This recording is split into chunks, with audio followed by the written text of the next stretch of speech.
Okay, welcome back, everybody, to this episode of the Funky Intellect. Very happy to be talking about this topic and have our guest today. So I'll tell you a little bit about her. Her name is Dr. Alicia Hodge. She's a licensed clinical psychologist and speaker. Her mission and work centers around assisting people overcome limiting beliefs. Excited about that. She helps Black women pursue wellness and restoration, reminding them of who they are. I know that's right. She specializes in treatment of anxiety, and she launched the hashtag Slay Your Anxiety. I'm happy to have you here, specifically because one, I love the girl power, Black women doing our thing. Also, the fact that you are focused on restoring our minds and focused on that self-care and also anxiety treatment because Yeah, it seems like everybody's got it. Everybody's I got know. anxiety. I know. Everyone's felt anxiety at least 2 times. Right. I think that the In and Out movie that just came out where the one of the characters is anxiety, I think that's Mm-hmm. something that everybody was like, "Oh yeah, I know a little something about that." Yeah. I'm Yeah. excited about what we're going to uncover. So, the reason we are here technically is to talk about letting go of what was, right? What was supposed to happen, what our lives were supposed to look like, what roads we thought we were going down. And I don't know about, you specifically, but I know I can't be the only one that has thought, man, I really tried to do everything right, right? But I am still Mm-hmm. not in the spot that they said or I expected to be in. Yeah. So I decided that we needed to talk about this and get down to how to let that stuff go because I personally have been holding on to a little bit. I'll be honest. I've been holding on to it, but I want to hear more about you in the work that you've done thus far surrounding anxiety and restoring. Actually, you tell me restoring what specifically? I have Yeah. an idea, but tell me. No, that's a good question. So I've done this work, meaning therapy work, date myself, right? For a lot of years now, at least 10 years. And so I've spent a lot of time with people listening to what their concerns are, all different types of people, but really where I find myself now with my own practice is working with women, particularly around anxiety, because I find that it's something that's very treatable. And like you said, we've all experienced it. And a lot of times anxiety spins a lot of stories, a lot of lies, Yeah. a lot of misconceptions, and you feel trapped. But I think in the work that I've done, I've seen how easy it is to release a lot of weight, and self-criticism and burdens. So Ooh, I really spent my time focusing on working with women on managing their anxiety and overcoming like a lot of negative thinking as it applies to everything. So, like you said before, we've all had something not go the way that we thought it would go. mhm. And there can be a lot of burden, right? If we see that as a failure or if we see that as a stuck point, but there could also be a lot of freedom if we see it as opportunity. I'm like, okay, I don't have one plan, but maybe I could search for another one. Ooh, reshaping that idea. Mhm. Oof, Exactly. oof, that's so important. I've had to learn to say, okay, Joy, well, maybe, just maybe, you weren't supposed to be at point B. You were actually supposed to be at D because D had X, Y, Z, and you said you knew you needed that. You know what I mean? Like that. Exactly. I did that reshaping to your point. Have you dealt with and I want to say this answer's got to be yes. Tell me I'm not Okay. alone. But in your work, how many people, like a percentage, would you say are coming in attempting to say, "Look, Dr. Hodge, I did everything right. I went to school. Mm. I got the degrees. I did X, Y, Z. My career is not here. I got the man, the kids, and I'm still unhappy. Like, Yeah. what percentage of people do you think come in that kind of need to look at letting go and reshaping? Mhm. I would say 70. Oh, 70. okay. Yeah. Because it starts to get very existential. Like you said, like if I've put in the work, Uh-huh. I'd expect XYZ outcome. And I think that is true for some very important years of our life. And what I mean by that is school. Like school does have a formula. If I study, if I Hmm. memorize, if I regurgitate that information, Yeah. I will get this grade. And it's a pattern for success and it's like good reinforcement. But I think when we get to the other parts of our life that are tricky, that are not a formula, like you said, like Right. relationship dynamics is not A plus B. Yeah. Um, sometimes climbing the ladder at work is not just about how much work you're putting in, it's about relationships or unfair treatment. So I think that when we start realizing like, oh, this formula is not working, it's frustrating. And it starts to also shake up our idea of like, but I had planned it out according to this formula. So now what? Yeah. That formula thing is, I think it's a huge thing for people. And I just really wanted to talk about like, how do we really start to decide what is supposed to be, right? Like, of course, you grow up and your parents are like, hey, go to school, you get a job. So at some point, you're raised to have some type of structure there. But is it simply societal where that just shapes us, or is it a mix between that and desire? Yeah, I think it's a combination. It's probably the best answer, meaning society has a lot of shoulds, all the way down to the way we look, right? So there's always going to be these unconscious or unspoken rules operating around us about like, this is what a happy life looks like. And so therefore you start to internalize, okay, I should do this, this, and this to get that life. But I think the real question that it could be uncomfortable at first is just asking yourself, like, whose rule, like, says who? Whose rule am I following? Is this society? Is this one of my parents? Is one of my close friends? And do I agree with it? Is that the way that I actually want to live? Because once you realize you make the rules, then you can make adjustments that you're satisfied with. Now, one of my questions is, what if you do decide that something, in this laundry list of things that we think should go a certain way? What if you say, okay, it's not going my way, but I really still, yeah. That's a hard question. There's no one answer. I think it's probably the better way to put it. Okay. If someone came to me and posed that type of question, though, I would sort of maybe ask, how important is it you get it A? And B, how important is it that you get it the way you imagined? Ooh. Because that's a good one. Because I think there's a lot of alternative ways sometimes to get the thing that we want, but we get so stuck on like, it has to be this way.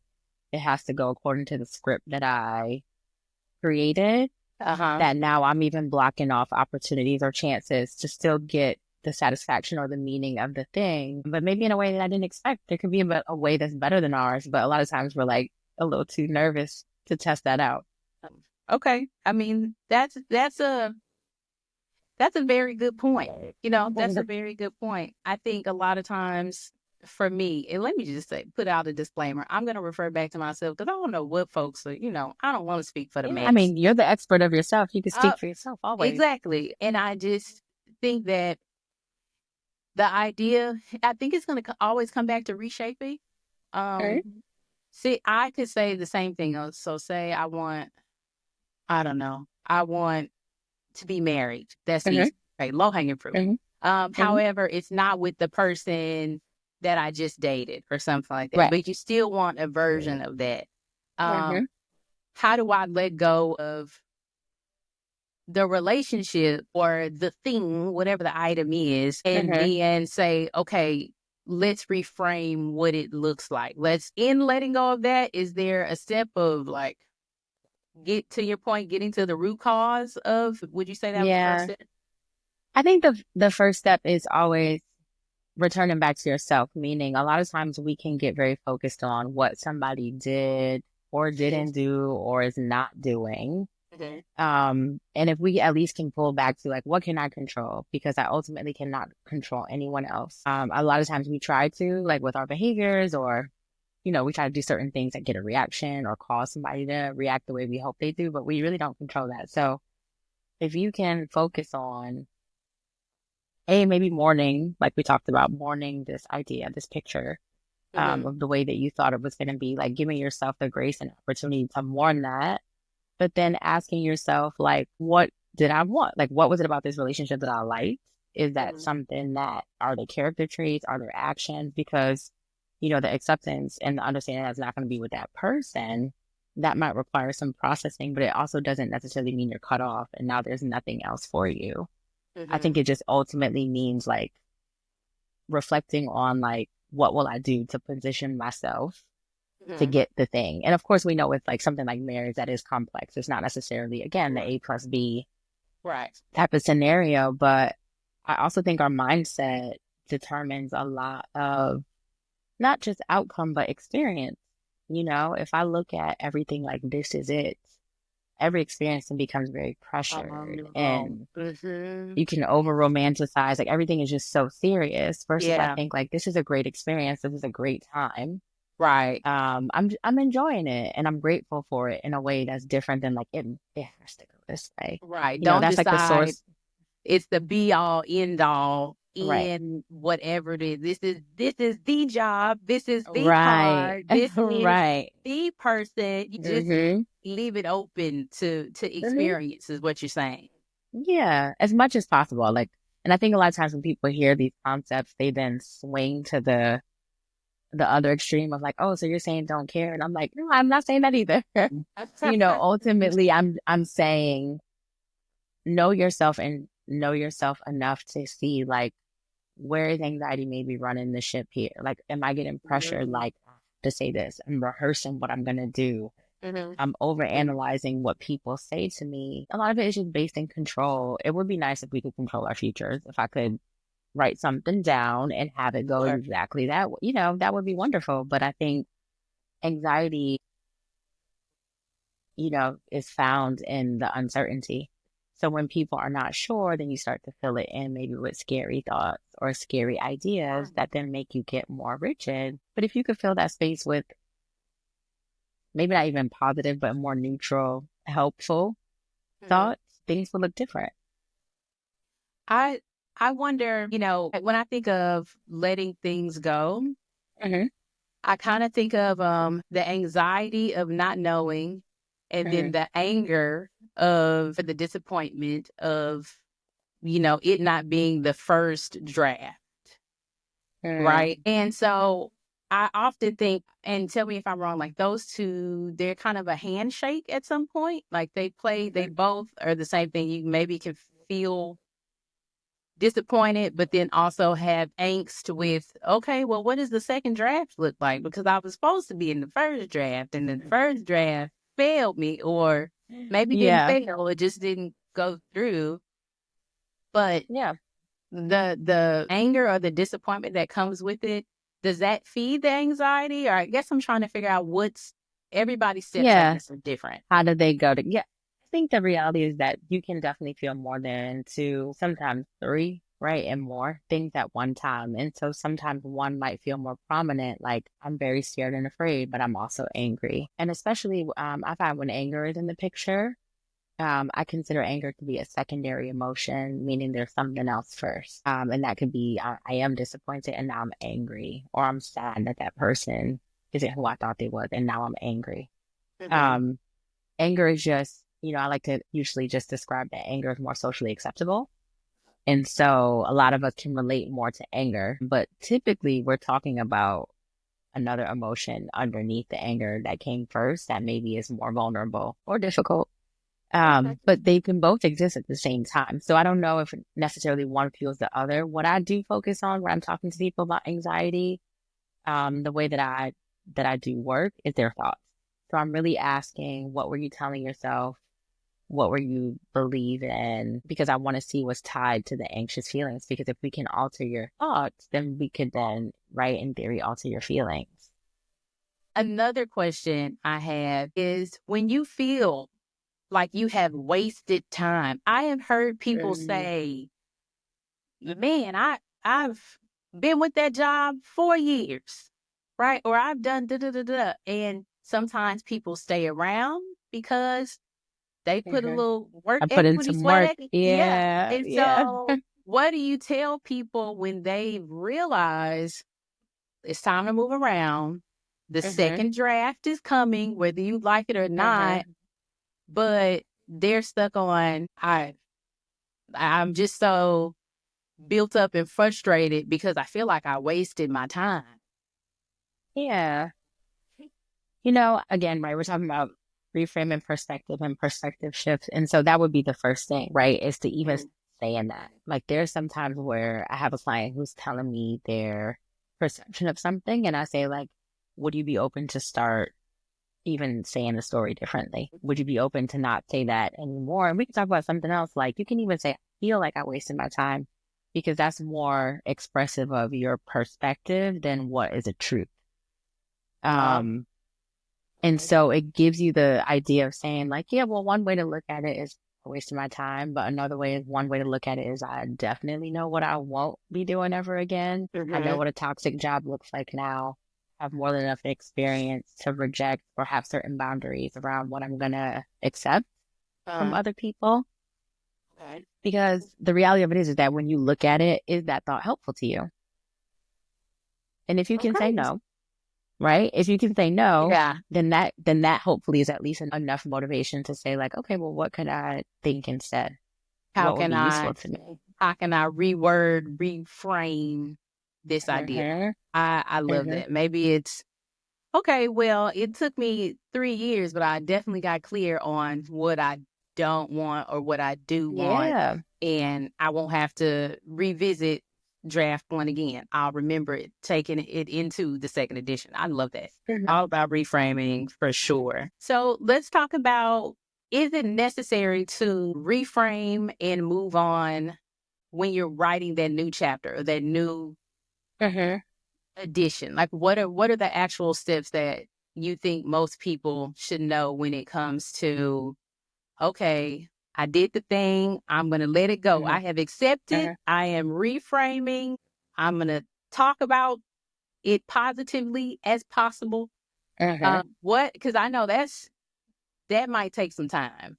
Oh Um, yeah. yeah, changing the things you say, Mm-hmm. consistently, especially about a thing that you are a little You feel frustrated strongly about. about. Yes. Yeah, yes. So, what do you think the steps of reframing and letting go looks like after we Mm-hmm. decide my mindset has shifted? I am going to let this go. There's some tips that you can give people that are Mm-hmm. tangible or action based that kind of help you shift and push Yeah. yourself along.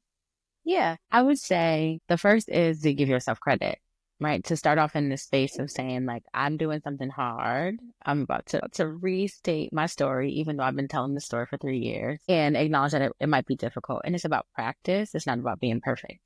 And so the Mhm. idea isn't just because I've decided now to let go, it will be gone. I'll still might struggle with a little bit, but I'm actually doing something about it now. And that's, that kind of references back to that idea about wasted time. Yeah, You don't have, the most that you could say to yourself is, well, I'm not going to waste time anymore. Like, I'm starting now.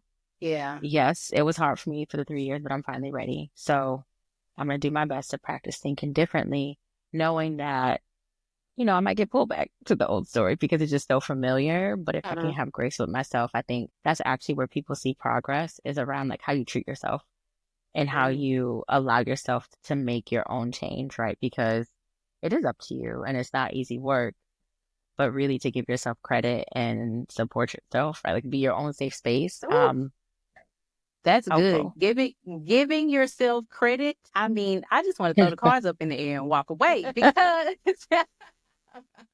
because sometimes I hear people say, I mean, I guess they flip it on themselves. Like, I should be further Yeah. along. I should be over this by now. I was already Mm-hmm.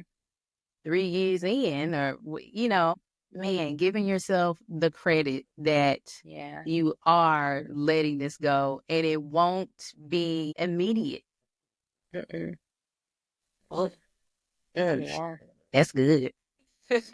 That is good. So usually you hear people talk about journaling and grounding and taking a walk and starting to be good to yourself or better Mhm. to yourself and nourishing yourself. Have you seen one thing work over another when it comes to, okay, I'm moving into the second phase, I done let it go, Mhm. or does it just simply depend on the person? It definitely depends on the person. I think that I will say, I think breathing, although it's very cliche, is a universal human thing that works for everyone. Whether it's just to reset you in a moment, whether it's to settle you in a time of like extreme upset or Yeah. overwhelm, breathing just like resets your brain and your body like nothing else. As long as you're practicing, I encourage people to practice it often because it's very hard to practice good quality breathing when you're upset if you haven't practiced it before that. Okay. So it's just, something like a centering practice. I encourage people to do. It could be as soon as you wake up, when you go to bed, anytime, anywhere. Breathing is accessible. Okay. But I also, I think that something that I've been telling people about that is unique is think about who you are. So I'm someone who loves social media. Okay. And like a lot of when you're kind of in your mental health training, they kind of like traditionally say like that doesn't like have a place here, or like you shouldn't be on social media, things like that. And I just never agree with that because I love social media. I had considered making an app. It's funny for my dissertation, but this is before people had like mental health apps, a lot of them. People were like, that's such a weird topic. And then like now, right, there's a million mental And health apps. So and we are talking about it everywhere. exactly. But that being said, sometimes I tell my clients, if like they don't want to do it on their main account, make another social media account and only look up stuff that's relevant to your healing, whatever that is. So it could be funny videos, it could be stuff that's all about yoga, it could be hair videos for all I care, but like Right. just things that are positive and uplifting only so that the algorithm just creates this place that you can go when you want to scroll, but you're not doing something counterproductive in the sense of like scrolling and feeling worse or looking at stuff that like is negative content. Like you're just looking at somewhere that you Right. want to be that's encouraging you, like you could do this, is supportive. So that's like a unique thing that I I recently thought love that. of That's so that smart. people I can love that. do. I feel like that's so people sometimes I send stuff to folks and they're like, Joy, where did you get this from? And I'm like, look, I'm What part of telling they're y'all like, what side of the algorithm are you on? exactly. I'm like, I'm here for a good time. I'm here for a good time. It's just gonna be funny. And I love that idea. It's kind of like a happiness lifeline or Yeah, something like like a that little where you can curated just space just for you. you dropping the gems. Yeah. Okay. I Yeah. absolutely man, I love that. Okay.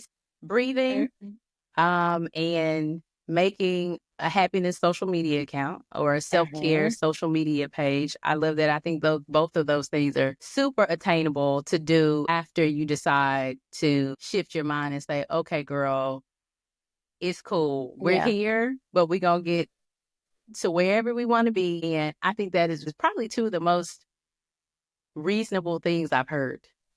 Thank you. I also thought of something as you were talking. So, right, like there might be people who are still in between, who are like, my 1 foot in that I'm not ready yet, and 1 foot in the like, I'm trying to get out of here. I would encourage you to make a running list of why you want to get out of this space, right? So that when you can build enough of a case for yourself straight out of your own mouth about why you're ready. So you could be like, I'm tired of crying every day, or I don't want to be tired anymore when I come home. Like whatever the problems, the pain points are of your situation, because then I Yeah. think you could start to see like the cost versus the benefit in black and white. Like, you know what?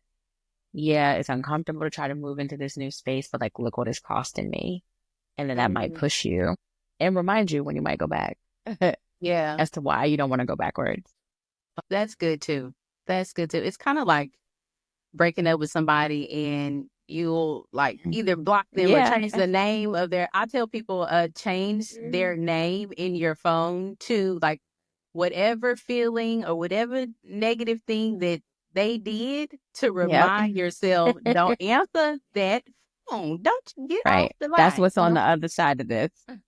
Exactly. Exactly. So that's I think that's so smart. Listening to you talk, I can just see the stages of it was supposed to be this way.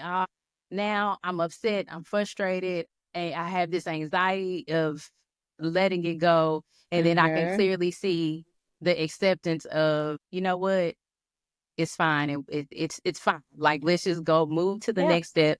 And these are all the little kind of like this is a weird reference, but you know when you play Mario and you get the mushrooms and then you get to Yeah. the end. Leveling up. Yes, it's just Yeah. like okay, that lifeline that you're making on Hmm. social media, that breathing is a little mushroom, and just level yourself up so you can get to the next stage.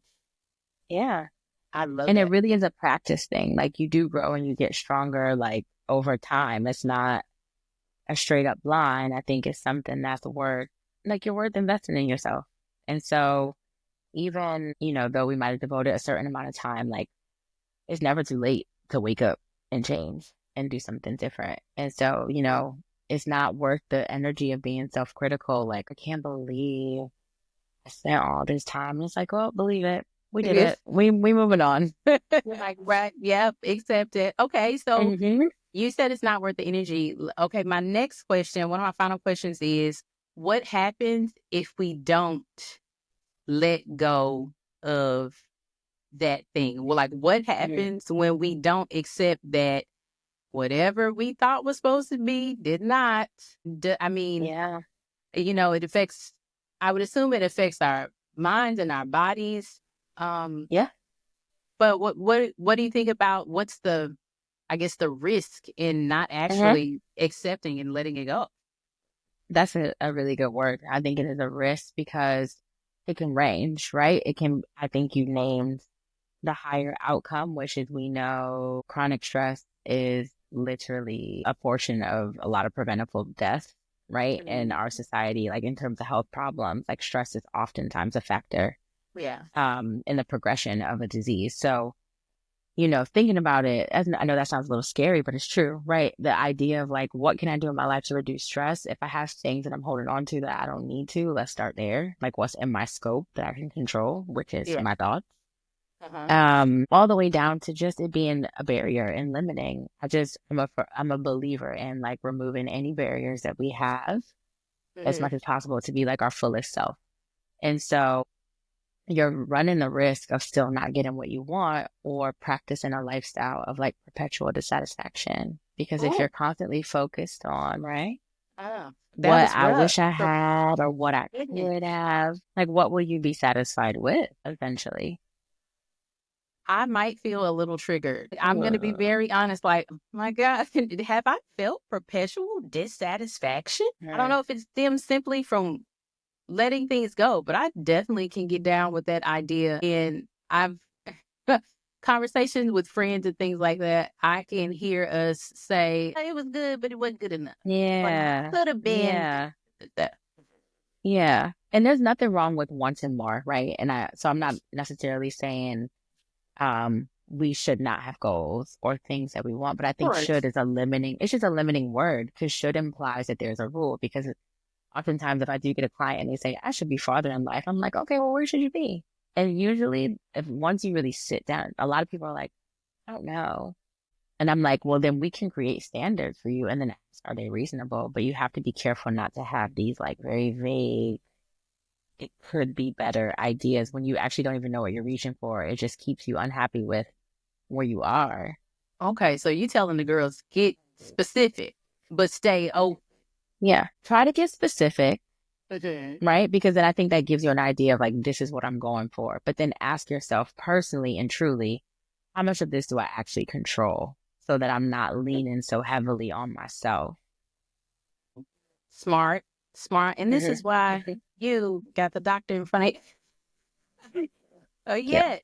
Oh, my goodness. Okay, I love that. I think that just this whole idea of should and what was is it's kind of big. It's like a big plate of spaghetti. And I feel like we are picking through noodle by noodle, Yeah. thinking like that should have been firm. That should have been too soft. And it's like, Hmm. okay, girl, put the spaghetti up and go Right. get do some steak and potatoes. Yeah.